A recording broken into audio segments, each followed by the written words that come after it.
Once upon a time, there was a poor woodcutter and his wife who had two children named Hansel and Gretel. One day, the woodcutter's wife said to him, "Husband, we have no money left, and soon we shall all starve to death. There is only one possible solution to that.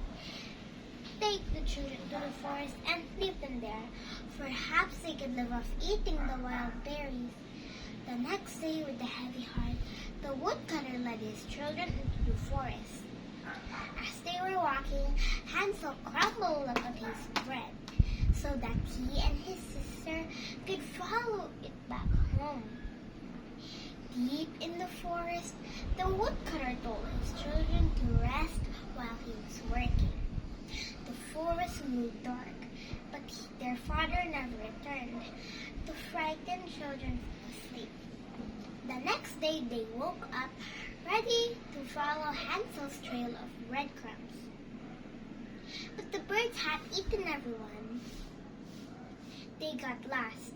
When they wandered around the forest, they found a little cottage made of gingerbreads, cakes, and sweets. They were so hungry they began to eat some of the sweets. The door of the cottage opened. A small old lady peeped out. "Welcome," she said. "Come in and have your breakfast." But the children didn't know that the small old lady was a wicked witch. As soon as they stepped inside the cottage, the old lady grabbed Hansel and locked him in a cage and put Gretel into work, cleaning and sweeping. Every day, the wicked witch goes to Hansel's cage and says, "Hansel, put out your fingers so that they may feel if they're fat enough to eat now. I'm hungry." The witch was short-sighted, so that Hansel tricked her by holding out a thin chicken bone instead of his finger. A month later, the witch decided she could not wait any longer and said to Gretel, "Light the fire under the oven, I'll eat him as thin as he is." "Is the oven hot yet?" asked the witch impatiently. "How can I tell?" asked Gretel, pretending not to know. "You useless child, I'll show you, watch me." She opened the oven door and bent in to feel the heat. In an instant, Gretel pushed the wicked witch into the oven. That was the end of her, and a good thing too for Hansel and Gretel.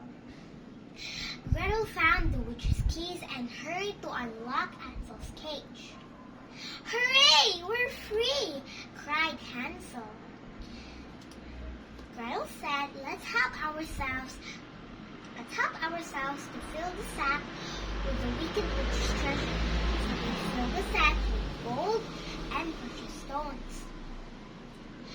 When they wandered around the forest, they found the birds that have eaten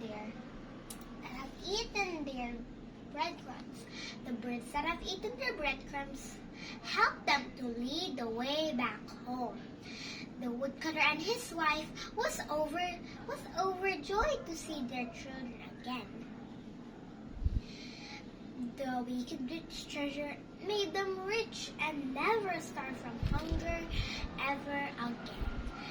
The moral lesson of the story is don't trust strangers even though they treat you very well. And don't be greedy for food. Otherwise, you're gonna end up like Hansel and Gretel. This is the end of my story. Thank you for all the one who's watching. Hansel and